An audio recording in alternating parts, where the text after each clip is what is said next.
Welcome. Good to have you join us on Nationwide on the network service of the NTA. I am Lydia Bassi. The presidency has assured Nigerians that despite the insinuations of a number of media organizations, there is no need for apprehension over the health of President Muhammadu Buhari. In a statement, the senior special assistant to the president, Garba Shehu, says President Buhari's absence at the Federal Executive Council meeting of Wednesday was a last-minute decision. Otherwise, the cabinet and the public might have been alerted in advance. As eager as he is to be up and about, the president's doctors have advised on his taking things slowly as he fully recovers from the long period of treatment in the United Kingdom some weeks ago. It says President Buhari himself, on his return to the country, made Nigerians aware of the state of his health while he was in London, and that full recovery is sometimes a slow process, requiring periods of rest and relaxation, as the Minister of Information, Lai Mohammed, intimated in his press briefing after the FEC meeting on Wednesday. The statement assured that President Buhari has not abdicated his role as Commander-in-Chief of Nigeria, as he receives daily briefings on the activities of government and also confers regularly with Vice President Professor Yemi Osinbajo. State governors have appealed to the federal government for the release of the second tranche of the Paris Club refund to enable them keep up with their financial obligations in the states. This was part of resolutions taken at the National Economic Council meeting in Abuja. State House correspondent Jide Onifade has details. The governors in their submissions said the first disbursement of the Paris Club refund had enabled them pay salaries and meet other financial commitments. Minister of Finance Kemi Adeosun briefed the council on preparations for the next disbursement. The governors expressed appreciation to the president for the relief the Paris Club refund has brought to states. Not be seen as if the Paris Club is a favor done to states. These are monies belonging to states. So the monies are belonging to the states. So what we are saying is that it was illegally taken about 12 years ago. So we want a refund of it. We are only asking that the money be refunded to the state to cushion the effect. The Minister of Finance gave the balance of the excess crude account as at April 26th as $2.2 billion. Council applauded the Finance Ministry, whose efficiency unit has saved the country 17 billion naira, and also urged states to emulate the ministry by establishing efficiency units to enhance operations and block leakages. Council was briefed on 4 of the social intervention programs of the Buhari administration. Council resolved to upgrade state coordination units and end obstacles affecting successful implementation in states. Natural Resource Fund balance as at 31st March 2017 was 70.9 billion. Ecological Fund balance as at that date was 33.6 billion. States and local governments now to keep their share of the Resource Fund and Ecology Fund for use for intervention as the need arises in their respective jurisdictions. Council expressed grave concern over the ravaging effects of the meningitis epidemic in parts of the country and directed the Federal Ministry of Health to intensify its intervention efforts to contain the embarrassing epidemic while advocating for increased funding for health. National Security Advisor Babagana Mungunu briefed the council on the security situation of the country.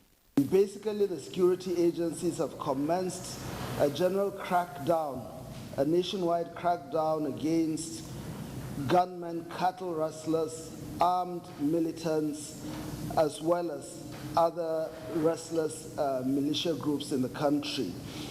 The governors in their response have acknowledged the efforts of the federal government in trying to curb these activities. They've also agreed to collaborate further with the security agencies in dealing with these issues. The National Economic Council meeting was presided over by Vice President Yemi Osinbajo. In the State House, Jide Onifade, NTA News. A validation meeting of various anti-corruption agencies and the civil society has adopted a strategic document to efficiently and effectively tackle corruption issues in the polity for national development. Ogechi Paul spoke with the Solicitor General of the Federation and other stakeholders on the new phase of the anti-corruption war. The National Anti-Corruption Strategy document is a harmonization of collated observations and concerns of stakeholders into a policy document for a sustainable fight against corruption in all ramifications. This strategy, which has now been adopted by all stakeholders, is one that includes all the anti-corruption agencies.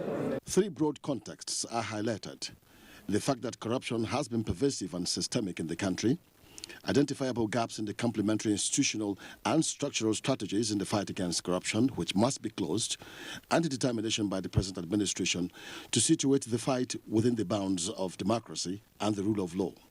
The international community, of course, would take us much more seriously because we now have a proper strategy in place that guides processes. If we have this clearinghouse here, I think it will go a long way in bringing the dramatis personnel that have been, as it were, that have been having issues with themselves under this umbrella. They can sort out themselves and present a common front in the fight. The policy thrust of the National Anti-Corruption Strategy rests on the prevention of corruption, enforcement, sanctions and recovery of proceeds of corruption, public enlightenment, and the campaign for ethical reorientation. Ogechi Paul, NTA News. As they continue to recover from the devastating effects of insurgency, people in the Northeast have resolved to lend their support to the federal government's crusade against corruption. They made this clear at a sensitization program organized by Community for Peace and Corrupt-Free Society, a non-governmental organization. Ibrahim Jibril has that report. It is widely believed that corruption contributed to the poverty level in the Northeast, making the sub-region more vulnerable in times of insurgency. This sensitization program, organized by Community for Peace and Corrupt-Free Society in Nigeria, to enlighten people on the need to rally round President Muhammadu Buhari as he waged total war against corruption, therefore attracted unprecedented crowd of participants from across the sub-region. They all speak with one voice: join Mr. President and fight corruption to the end, get out of poverty, and make the Northeast and Nigeria as a whole immune to insurgency and other related violence. These corruptive tendencies and enhance peace and security to evolve a good governance.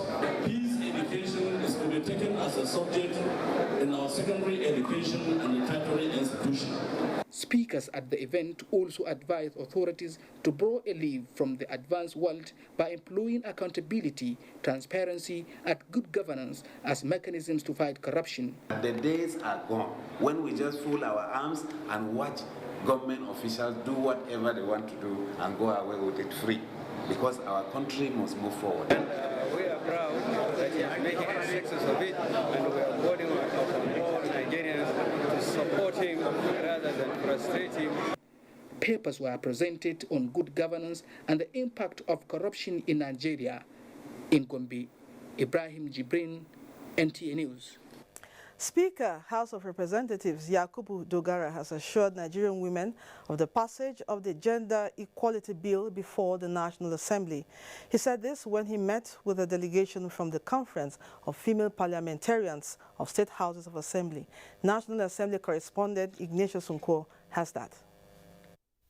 Speaker Yakubu Dogara noted that the Gender Equality Bill is already at the committee stage. He implored state legislators to engage the National Assembly in ensuring that they reach a consensus on areas of conflict. The Speaker identified indigenship for married women and citizenship for spouses of Nigerian women as some of the areas of concern that should be addressed. We want to thank God that today we have you who have these platforms either in our state assemblies or in the National Assembly. By National Assembly, I mean both the House of Representatives and the Senate, where you are serving with distinction. And so there's no excuse. Like some some countries have quota system for female contestants. And those quota system takes care of all the challenges that women go through. Dogara also used the opportunity to call for the adoption of Option A4, an independent candidacy in Nigeria's electoral process. From the National Assembly, Ignatius Nkwo, NTA News. State councils of the Nigeria Labour Congress and Union Congress have been urged to mobilize workers to participate in the 2017 May Day celebrations in their respective states.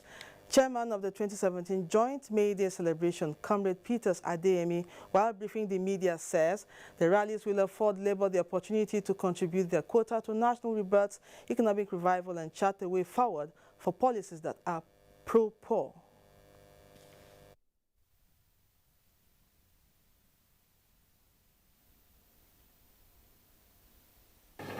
The May Day is an auspicious occasion for the working people to reflect on their struggles and make their demands. We shall use this opportunity to renew the call for the review of the national minimum wage that is overdue for review, considering the current economic trends. The current economic situation, the theme for the 2017 May Day celebration is Labor Relations in Economic Recession and Appraisal. As part of activities to commemorate May Day celebration, members of the organized labor embarked on a road show in Abuja to create awareness on the upcoming Workers' Day celebration and to show support for government drive in the fight against corruption. Emmanuel Ayimiro reports that all is now set for the Workers' Day celebration slated for May the 1st. Workers' Day celebration affords the working people the opportunity to reflect on their struggles and make new demands from their employers where necessary. Part of what is expected to be talked about on the day is the need to renew the commitment of labor to the promotion of better packages for workers, social safety nets for the poor, and support the fight against corruption. We have always stood against corruption and all these tendencies that we have supported. We have carried out several rallies in support of good governance and against corruption. We are for it. We are in support of it. One of the ways to fight corruption is for them to give us a living wage. Still in the spirit of Workers' Day celebration, disengaged contract workers of Mobile Producing Nigeria Unlimited staged a peaceful protest to appeal for government intervention over their non-payment of terminal benefits by Mobile since 2012. The retrenched workers are asking for the implementation of 30% retrenchment benefit agreed after a meeting with government representatives and the oil company. This protest is all about the 1,444 disengaged service contract workers in ExxonMobil. The retrenched workers want urgent government intervention as workers mark May Day. Emmanuel Ayemiro, NTA News. Agencies concerned with regulation and control of expatriate quota system have been asked to judicially carry out their duty and be vigilant to stop foreign companies from shortchanging Nigeria. The Chairman House of Representatives Committee on Local Content, Emmanuel Ekong, gave this advice at a meeting with Fine Techniv, an oil and gas company operating in the country. National Assembly correspondent Rabi Musa reports. It was the discovery of the Committee on Local Content that the oil and gas company FMC Technip was operating without commensurate number of Nigerians in their payroll as provided for in Sections 1 and 6 and other relevant sections of the Constitution of the Federal Republic of Nigeria. Chairman Emmanuel Ekon said the committee observed with dismay that the company has more contract staff Nigerians than those directly employed. If the Minister of Interior and the Immigration Services are doing what they are supposed to do, we wouldn't have been coming here shouting on the IOCs to do the needful. Managing Director of the FMC Technip Company, Michael Hunt, promised that the anomaly would be corrected and said the company had increased the pay package of the Nigerian workers. What the team has done since the last meeting is we've had two pretty constructive meetings with NCDMB where we have discussed the plan to regularize. The FMC Technique Company, which has been operating in the country since 1999, has till June 2017 to correct the violations and report back to the committee. Rabi Musa, NTA News. For more on Nationwide, we now go over to our Lagos Network Center, where Ademola is standing by for more reports. Ademola, it's over to you. Thank you, Lydia. Good afternoon and warm welcome to Lagos. The significant role of public-private partnership in infrastructural growth and the sustenance of financial efficiency as tools for robust economy. This was the consensus of stakeholders who converged on Lagos for the 2017 Punuka Annual Lecture. Abolade Salami has the details. Governments at the 3 tiers are traditionally saddled with the responsibility of providing infrastructure for the country with revenue from taxes. In line with these, stakeholders at the forum noted that over the years, there have been a decline in infrastructural development due to increase in population, poor maintenance culture, and corruption in procurement process. They pointed out that the lack of basic infrastructure such as housing, water supply, and standard transportation have negatively affected the country's economic development. We have to deal with inefficiencies, waste, and corruption. As far as the infrastructure was concerned, it was a captive market of only government. While admitting that government alone cannot invest in commercially viable infrastructural projects in the face of other social needs, they called for more public-private partnership in order to enhance infrastructural developments. Globally, PPP has gained wider acceptance as a sustainable strategy for the financing and delivery of public infrastructure. It is rooted in the fact that government revenue cannot be relied upon as source of funding for developmental projects. For the actualization of this idea, speakers stressed that there must be a synergy between governments and its private partners. In Lagos, Abolade Salami, NTA News. A state-of-the-art Safety, Information and Operations Center has been commissioned at the Lagos Port Complex. The managing director of the Nigerian Ports Authority says the aim of the information center is to assist in providing and disseminating information for effective ports operations. She was speaking at the commissioning in Apapa, Lagos. The managing director of the Nigerian Ports Authority, Hadiza Bala Usman, while inspecting the Safety, Information and Operations Center, explained that the introduction of the customer center is apt in line with the Presidency's directive of easing the flow of doing business at the ports. She further stated that the aim of the center is to assist in raising operations at Nigerian ports to a higher pedestal in order to achieve progressive ports. If your complaints are attributable to any of the terminal operators, we'll draw the attention of the terminal operators and will provide you with the feedback. On the information center, there's a level of automation whereby the safety briefings are provided and information on security is also provided. The information center is designed to provide basic information to port users within and outside the ports community. The customer care center provides you with response to your complaints. So some of your complaints that you want to access the ports to get, you'll be able to get it from the customer care center. So we encourage all stakeholders and all port users to use our customer care center right before the entrance gate into the Lagos Port Complex. There were goodwill messages from stakeholders in the maritime domain. It's all about coming together to achieve the best practice.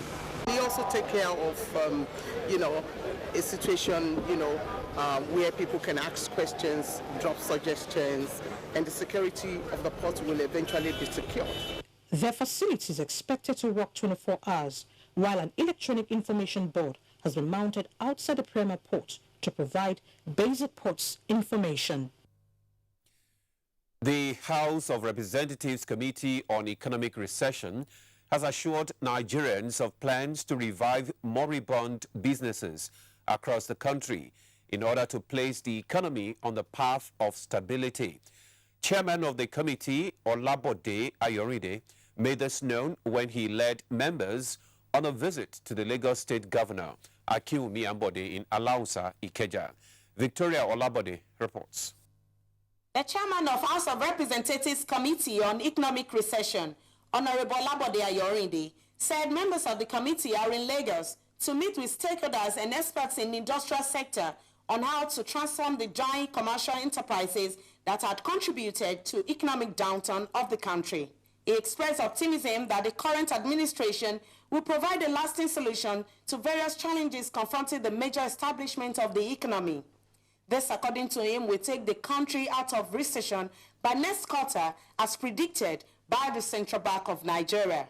The way we are going about it, all agencies of government, not only Central Bank, the Ministry of National Planning and Budgeting, the Federal Ministry of Finance, the National Assembly, which we represent, all hands are on deck. Even the budget process is to ensure that we exit the economic recession and we don't return back to it. Governor of Lagos State, Akinwumi Ambode, said the state did not feel the impact of the economic recession because of 60% earmarked for capital expenditure. We need to fast track some of these laws or some of our legislations that are really people-driven and also back us in terms of the executive decisions that we take.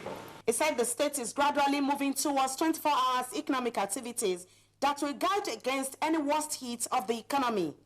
In Lagos, Victoria Olabode, NTA News. The need to foster synergy among federal government establishments in all states of the Federation for national development dominated deliberations at a forum by heads of federal government establishments in Nigeria, Lagos. Lynn Lenike reports that some heads of federal establishment serving and retired were honored at the event. The body heads of federal government establishment in Nigeria was inaugurated for the exchange of ideas among heads of federal government establishments in all the states of the Federation. Its main objective is to seek solutions to common problems affecting the various establishments. The platform provides social interaction among members. There's still every need for agencies, government to interact among and between themselves. And that is why we're having this kind of forum to exchange ideas and in any case on government policies and government activities. Chairman NAFO Heads said the organization decided to honor some of its members for their contributions to nation building in order to encourage members to do same. Former Zonal Director, NTA Lagos Network Center, Elizabeth Aina Scott, was also recognized. I hope to see all the federal departments in Lagos State coming together as one, because the best way to achieve success is through synergy, and we can achieve much if we can come together and approach issues, holistically. Other desiring recipients expressed delight at the honor done them, pledging not to relent in their contribution to national development. In Lagos, Lynn Lenake, NTA News. And that does it from Lagos. It's back to you, Lydia, for more on Nationwide. Many thanks, Ademola. Attention has again been drawn for unity and harmonious coexistence among Nigerians to enhance national development. This came as a matter of importance at a public presentation of a book titled Wazobia Centenary Farm. Omenka Amarachuku has the report. Wazobia Centenary Farm is a chronology of events that spanned over 100 years from the emergence of Nigeria in 1914. The novel not only objectively examines the evils of colonialism and the menace of corrupt leadership, it also painstakingly reveals how poor attachment to destroy society. However, the book is also a wake-up call for Nigerians to key into the development roadmap of the Buhari administration in fighting corruption and promoting good governance for nations building. Former Governor of Anambra State, Dr. Chukwuemeka Ezefe, commended the author for his hard work and historic in-depth research piece of art that will stand the test of time. Dr. Udenta is the book reviewer. In Wazobia, a centenary farm. You and I are dwellers in a farmland. We're all animals. but at the same time, we wear the attribute of humans. The author, Humphrey Kanayo Akolsa, says the book will be of interest to all categories of readers. It's a story you can read just as ordinary story, and as well you can make your own interpretations or read your own meanings into it. Wazobia Centenary Farm has 30 chapters with 230 pages. In Abuja, Omenka Amrachuku, NTA News. The Comptroller General of the Nigerian Prison Service, Ahmed Jafar, says pilot projects on harnessing biogas have commenced in Port Harcourt and Kirikiri prisons to reduce the use of firewood for cooking. He stated this during a meeting with the Director General of the National Agency for the Great Green Wall, Goni Ahmed. Abdullahi Suleiman Iyaji reports. Conceived as an initiative to address land degradation and desertification, boost food security and support communities to adapt to climate change, the National Agency for the Great Green Wall is seeking the partnership of the Nigerian Prison Service to further tackle desertification. We have begun about 3 pilot projects of biogas, namely in Port Harcourt. We have advanced, in Kirikiri we have also advanced to the use of biogas. And if we are successful, we intend also to harness this biogas option for the cooking. So we have come here today to partner with you and see how do we together work towards looking for alternative energy. Nigerians were also advised to embrace alternative sources of energy and plant more trees to safeguard the environment. Abdullahi Suleiman Iyaji, NTA News. In a bid to complement government's efforts in providing healthcare services and developing education, Bayes University Abuja has laid a foundation for the construction of its teaching hospital. Permanent Secretary, Federal Capital Territory, Babatokwe Ajakaye, who performed the ceremony on behalf of Musa Bello, said the project will not have come at a better time. Abdullahi Musa Suleja has details. Since inception of Bayes University Abuja 6 years ago, the institution continues to maintain some levels of progression, which its board of management said their dream has always been coming true. The university recently secured approval for accreditation of some science courses, among them medicine. Babatokwe Ajakai said the university is progressing beyond expectation, considering the time it came into existence. This marks the beginning of a seamless provision of highest possible standard of medical care and production of high-quality medical personnel, which will culminate in the provision of a world-standard healthcare facilities for the teeming population of the FCT and indeed Nigeria. Chairman Board of Management Ahmadu Awokar, who said management has fulfilled, promised to comply with FCT master plan and building guidelines. Dr. Yusuf Dattibaba Ahmad is the pro-chancellor of the university. If you consider the amount of capital flight that the teaching hospital of Bayes University will prevent, then the outflow of the best brains that we have in Nigeria that we can retain to offer humanitarian services, to offer research, and then again to recycle knowledge in Nigeria, it's like we are opening a whole new world. The university, who started with students little above 1,000, now boasts of more than 4,000 students. In Abuja, Abdullahi Musa Suleja, NTA News. Government has reiterated its commitment in the reduction, if not total eradication, of illiteracy in the country. Deputy Director, Basic and Secondary School Education, Mrs. Opeyemi Ariba, stated this on behalf of the Minister of Education, Malam Adamu, at an award ceremony for the winners of the 2016 My Rainbow Books National Creative Writing Competition for Children. Mrs. Ariba said government will continue to give key emphasis on the UBE in its continued efforts to addressing the issue of out-of-school children.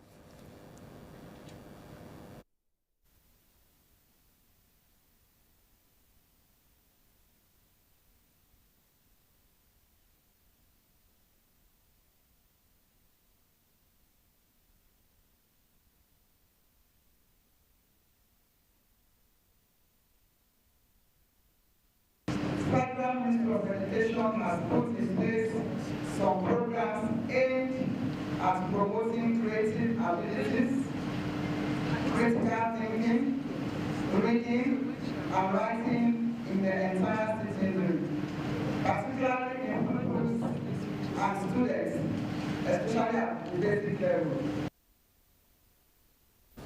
Mr. Frankie Bezim, Special Assistant Political to the Minister of State Education, said the ministry is committed to ensuring that the Nigerian child is equipped through the foundation of a solid education to take a rightful place in the world. Wife of Kaduna State Governor Hadiza El-Rufai presented a collection of writings that the children competed for. The 2016 My Rainbow Books National Creative Writing Competition is organized for children between the ages of 5 and 16. With large percentage eating more of starchy foods, Nigerians have been implored to strike a balance in their food intake for a healthier living. While discussing Nigerian food and eating right, guests on Good Morning Nigeria say moderation should be the watchword in our eating habits. Aisha Ubali reports. Nigerian rich cultural diversity also speaks volume in the food that is found in different regions. With different delicacies of various regions, a food survey proved that some regions by nature eat healthier than others, especially the southeast, south-south, and southwest. The guests were concerned about the eating habits of Nigerians, with an estimate that most Nigerians eat 70% starchy food, with 30% of other class of food combined. Professor Gambo of University of Maiduguri advocates that Nigerians should imbibe the habit of fruit fast at least once a week, which cleanses and detoxifies the system. Certain people in the north that ugu is very important, and I'm happy people have actually accepted it in some. Moringa contains about 15 times more calcium than milk, and it also contains about 17 times more vitamin C than even oranges. So we now said every day you can put some part of moringa either in the soup or in the salad. Therefore, my emphasis will be more on advising an individual to eat foods that contain polysaturated, unsaturated fats, monounsaturated fat. What are the food sources? These are fruits, nuts, fiber containing foods. Emphasis was also placed on the harvest and storage system of raw food, while Nigerians should increase their fruit and vegetable intake. The guests say Nigerians must take to seafood and white meat compared to red meat for healthier living. Nowadays, people are conscious of what they eat, maybe due to their awareness and what have you. Really, those that do come in nowadays, in fact, even when you see them taking starchy food, it goes with much vegetable.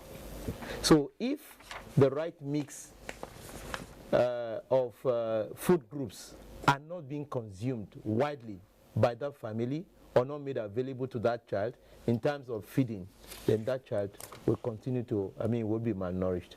Attributing fertility and slow aging pace to the type of food that people consume, and a reawakening call for families to change their food menu. On the issue of preservatives, the guests recommend that Nigerians should avoid it as much as possible.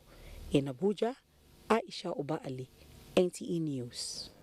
You can watch this news live online via the NTA mobile app, which you can download on your Android device at the Google Play Store or at the Apple Store if you use devices with iOS. We'll pause for some messages. Nationwide continues after this timeout. Don't go away.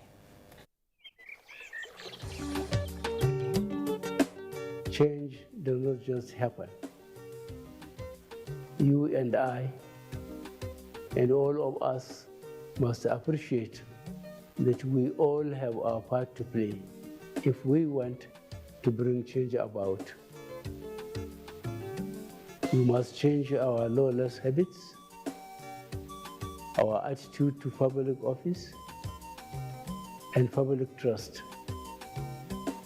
We must change our unruly behavior in schools, hospitals, marketplaces, motor parks, on the roads, in homes and offices, To bring about change, we must change ourselves by being law-abiding citizens. Jesus in the west, Jesus in the north, and the south. Hello, I'm Cyril Stobart. Let me introduce you to my colleague, incisive reporter and vibrant minister of gospel music, Saint Reuben Okara.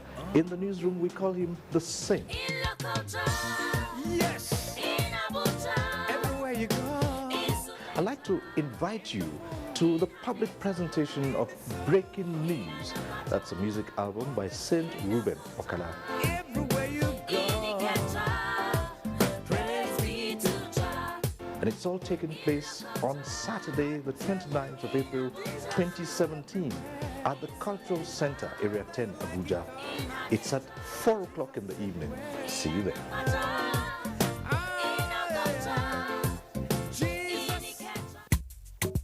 You know, after 4 years of marriage, he still treats me like we're married today. You're so lucky. I am. I wish I were you. God, why? Why me? I wish I was in your shoes. Let us swap positions. We all say these words, but wait a moment. Look beneath the surface. All that glitters may not be gold. The style of Joe may not look good on Peter. All these boys wearing body hug up and down, making guy left, right, and center. Are they better than me? You always look mature in your agbada. So what is this you're wearing today? Your rib-cracking comedy. Professor John Bull tackles another social issue in Copy. Those who wish to be like others. Look at me going to a supermarket with common 100 naira bread when my mates are buying things worth 35,000 naira. No two fingers are equal. Every family must live within their means. Showing at 8:30 p.m. every Tuesday and Friday on NTA Network International and Star Times. Over and out. Brought to you by Glow. Welcome to the new speed of life. This is television reborn. Enjoy more than 200 channels. No decoder needed. The real digital TV is here. Star Times Digital TVs. With Star Times, you're always a step higher. With hype, non-stop entertainment. Watch telenovelas that will keep you glued to your seat on Star Times Novella E1. It's action time for mind-blowing moves that you can only see on Star Times Kung Fu. With E! Entertainment, keep up with Hollywood celebrities' hot gossip. Question no more. IDX got y'all as they reveal the untold. Any day is fun day after school for your kids on Pop. Enjoy your favorite Indian shows in 8 different languages on Star Times Bollywood. Your health, your life. Keep it locked on Star Times Sports Life for tips. Pay 1 month basic bouquet and get 7 days of classic bouquet for free. Subscribe now. Star Times. Enjoy digital life.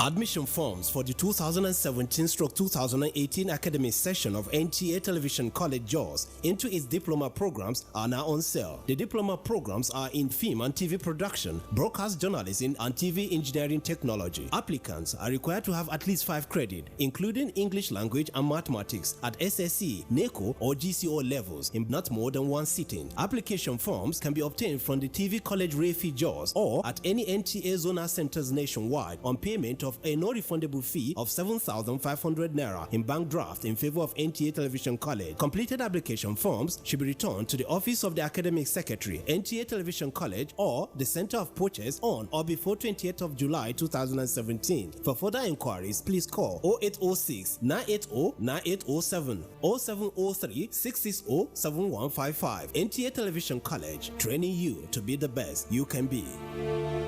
For over 25 years, I have been privileged to anchor various programs on television. But the news program that I find most exciting and challenging is The Weekend File.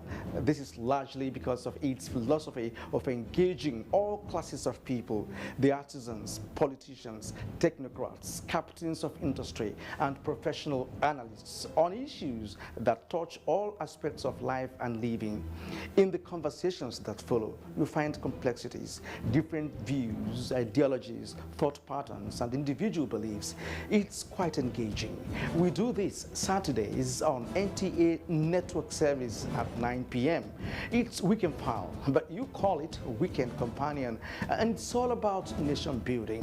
Join me, Kirian Umayo, and production crew every Saturday for this weekend treat, and I can tell you that it is unmissable. Make it a day. Welcome back.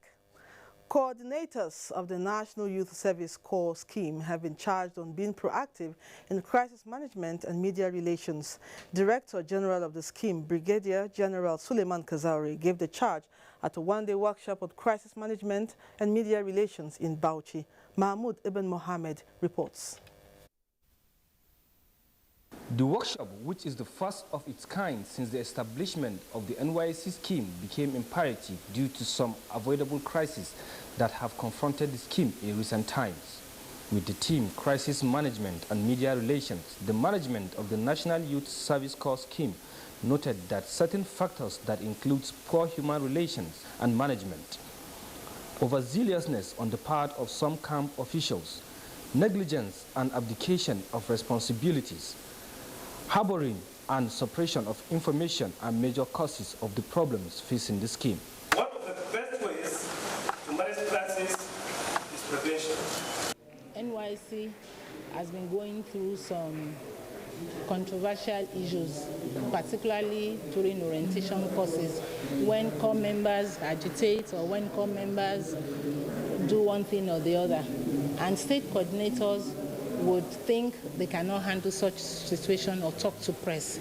So this training is just a way of sensitizing them that the press is their friend. Media is a critical tool and a stakeholder as far as NYSC operations are concerned. Information or the knowledge that we are getting from this workshop now is going to go a long way to help us to know how to manage our corps members, manage the public, manage our stakeholders. Similarly, the NYSC Director General inspected the NYSC Integrated Farmhouse in Bauchi. Members going to agro-allied and annual husbandry, they are going to be in the farmland, in our farmhouse. They will stay here, they will stay for 1 year. After that 1 year, we're expecting them to also set their own farmland, for them to be self-reliant. Sited on 146 hectares in Dungulbi village, the project is part of the NYSC's entrepreneurship program. In Bauchi, Mahmoud Ibn Muhammad, NTA News. In support of the federal government's efforts to ensure food sufficiency and security, as well as encouraging Nigerian farmers to produce enough food for local consumption, the Abuja Municipal Area Council has put in place machineries to enable farmers in the council reap bumper harvest. The chairman, Abdullahi Adamu Candido, made this known at the flag-off ceremony of the 2017 planting season in Gui community in Abuja. Habiba Oladipo has the details.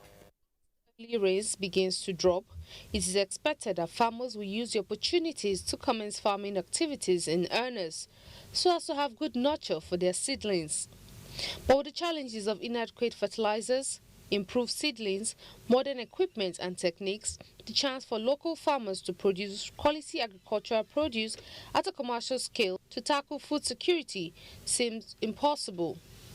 These challenges necessitated the intervention by the Abuja Municipal Area Council to educate farmers and provide them with the basic equipment. The council has also expanded the fish farm at Waru, approved acquisition of demonstration farmland. We have also approved the establishment of veterinary clinic and awarded various contracts with bearing on agriculture, such as fencing of poultry farm and renovation of slaughterhouses, engaged in public and private partnership skills acquisition scheme at APO. The FCT Minister, Mohammed Musa Bello, represented by Director Agric, Federal Capital Territory Administration, Musa Abdurrahim, joined other stakeholders to laud the initiative by AMAC. Going back to land as a deliberate policy of government will surely improve food sufficiency and food security in Nigeria, which will ultimately dovetail into employment generation for our vibrant youth population. Truly, it is timing at the beginning of the farming season of 2017. Farmers from different communities used the opportunity to exhibit various farm produce while the Gu people displayed their rich cultural heritage. In Abuja, Habibola Dubo, NTA News. You're still watching Nationwide. Zainab is standing by at our Sokoto Network Center with more reports. Zainab, good to see you. Good to see you too, Lydia, and welcome. As continuous voter registration commences across the country, the Independent National Electoral Commission, INEC, says all necessary measures have been put in place to ensure a successful and hitch-free general elections in 2019.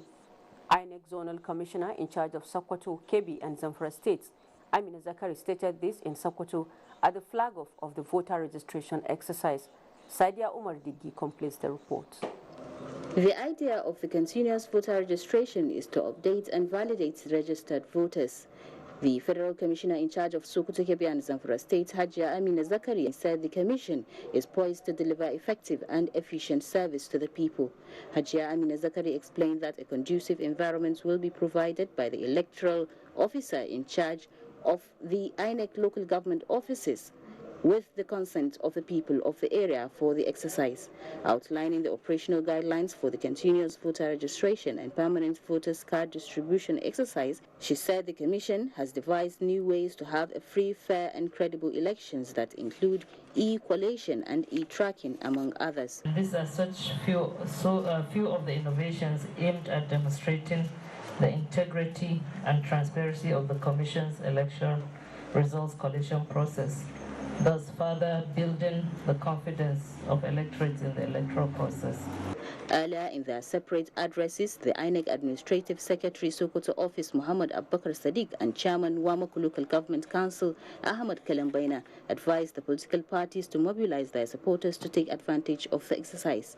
They called on the people to support the exercise to enable all eligible voters register. Some eligible voters expressed delight with the opportunity given to them by the Independent National Electoral Commission to exercise their civic responsibility. In Sokoto, Sadia Umar Digi, NTA News. UNICEF has donated 850,000 doses of vaccines to Sokoto State in a bid to tackle the outbreak of meningitis in the state. This is coming as the federal government also donated large consignment of vaccines to the state to help contain the spread of the epidemic. Muhammad Nasir completes the report. State Governor Aminu Waziri Tambal announced the donation of the vaccines while flagging up the mass vaccination of 2 million people against cerebrospinal meningitis in the Ngishune local government area of the state. Represented by the State Commissioner for Health, Dr. Balarabe Shehu Kakali, the governor explained that since the outbreak of the disease, various measures have been taken by government, including establishment of isolation centers for the treatment of patients of meningitis. It is clear that over 300 teams of medical personnel are currently engaged in the vaccination exercise across the 23 local government areas of the state. Today, the epidemiological curve is coming down. As we have said, it has plateaued since 2 weeks ago and it is coming down. We are going to the second phase of the fight against meningitis, which is that of reactive vaccination. Representatives of World Health Organization, Dr. Suleiman Abdullahi, and that of National Primary Health Care Agency, Alhaji Usman, pledged their continuous support and assistance to the state in containing the epidemic. Chairman Dengishuni Local Government Council, Modet Antesalla, and the district head of Dengi, Umar Maazu, all applauded the effort of the state government in addressing the various health challenges facing the state. In Sokoto, Muhammad Nasir, NTA News. And that's it from here. It's back to Lydia. Good afternoon. Thank you, Zainab. Muslims have been reminded of the obligation of observing the rights of neighbors. Imam of Community Juma'ah Mosque, Wuse Abuja, Ustaz Tajuddin Mohammed Bello stated this in his sermon at today's Juma'ah prayer. The Imam said Islam forbids Muslims to harm neighbors, but must protect them from any danger. He said 160 households are neighbors to a Muslim regardless of their faiths. Allah says we must discharge the responsibilities and the rights of our neighbors. And regardless of their religion, regardless of their tribe, regardless of their inclination, the point there is that long as he is your neighbor, a neighborhood in Islam comprises of 40 houses by your left and 40 by your right, and 40 in your front, and 40 in your back. You can see that the whole cycle are your neighbors. The sermon also touched on the importance of observing fasting in the month of Sha'aban, the 8th month in the Islamic calendar, which attracts immense reward. We now go to global news. U.S. President hails Chinese president over his role in North Korea crisis as protest heightens in Tunisia over corruption and unemployment allegations. Ogechi Paul has more on global tidbits. U.S. President Donald Trump has hailed President Xi Jinping of China over his role in handling North Korean crisis, describing him as a very good man who loves his country. Admitting the possibility of a major conflict in the North-South Korean conflict, Mr. Trump is advocating a diplomatic solution. The UN Security Council is meeting to discuss North Korea as China threatens sanctions against North Korea if it conducts further nuclear tests. Palestinians are warming up for a showdown across the occupied territories in solidarity with over 1,500 prisoners on hunger strike in Israeli prisons. The planned day of rage was called for by Fatah, the political party of Palestinian Authority, President Mahmoud Abbas, and the National Committee to support the prisoners. The solidarity march is intended to lead to the nearby military checkpoints across the West Bank to confront Israeli soldiers. And finally, on global tidbits, protesters in Tunisia have booed its Prime Minister Youssef Chahed during a town hall meeting in a southeastern region replete with protests and a general strike. The protest is coming 6 years after a revolution ignited by grievances over joblessness, corruption, and perceived marginalization of the country's talakawas. As global tidbits, Ogechi Paul, NTA News. Sports update is next, and Ayodeji Makinde has that. Arrangements have been concluded for the maiden Nigerian Armed Forces 21.5 kilometers half marathon championship in Abuja Saturday, with the final rehearsals held Friday. Military and paramilitary agencies, as well as athletes, officials and media partners met to put finishing touches for a successful outing which will be beamed live on the NTA from 6:30 a.m. Saturday. What we are seeing is something that is embedded in the service for us to do well in any way we find ourselves and outshine each other positively. The 19th edition of the Nigeria Polytechnic Games, Nipoga, is set to commence Saturday at the sports complex of the Federal Polytechnic in Nasarawa State. Promoters of the Games, A3 Foundation, say the competition is expected to contribute towards the development and peace among the students of the 81 participating polytechnics in the country, as about 4,000 athletes compete for honors in 13 sporting events until May the 6th. And we're looking forward to great sport lovers saturating the event and making it a fiesta. The youths are very ready. They have done what they need to do. They've proven that they are ready to stand by grassroots development. Nigeria's Super Sand Eagles failed to defend the first period 2-0 lead as they lost 6-12 against their Italian counterparts in the Beach Soccer World Cup Group B opener Friday in Nassau, Bahamas. Aziz Abu scored a hat-trick in the game, which also saw Italy's Gabriel Gori netting 6 times. The coach Audu Adamu's team will play their second game on Saturday against Mexico, which lost 2-3 to Iran, while Italy face Iran. With sports updates, Ayodeji Makinde, NTA News. The ability of stakeholders to select the right teachers who will not depend solely on government for the funding of the programs and activities of their federation elections in the country has been emphasized. Adeola Omokive reports on contributions of the parliamentarians on the issue. The parliamentarians, in their various views, asked questions on how to put in place the right leadership in national federations and how to prevent federations from running to government to always fund its program and activities. Don't you think that members of the sports associations should first of all agree on what should be the goals for each federation? In Nigeria, we have had talks of so many sports policy, but do we have anyone that is guiding us? So the federations are just left to be rigmaroling. What would you say is the single biggest challenge that is not allowing our federations to be sustainable entities in Nigeria? The lack of a clear-cut plan of being able to generate funds for the federation. Nobody will even talk about a guideline. Maybe the ministry can also take a look at this issue of lack of constitution among the federations. It therefore behoves on national federations to come out with constitutions to ensure it has a well laid down plan for developing its sports. In Lagos, Adeola Omokivie, NTA News. Before we go, a quick reminder.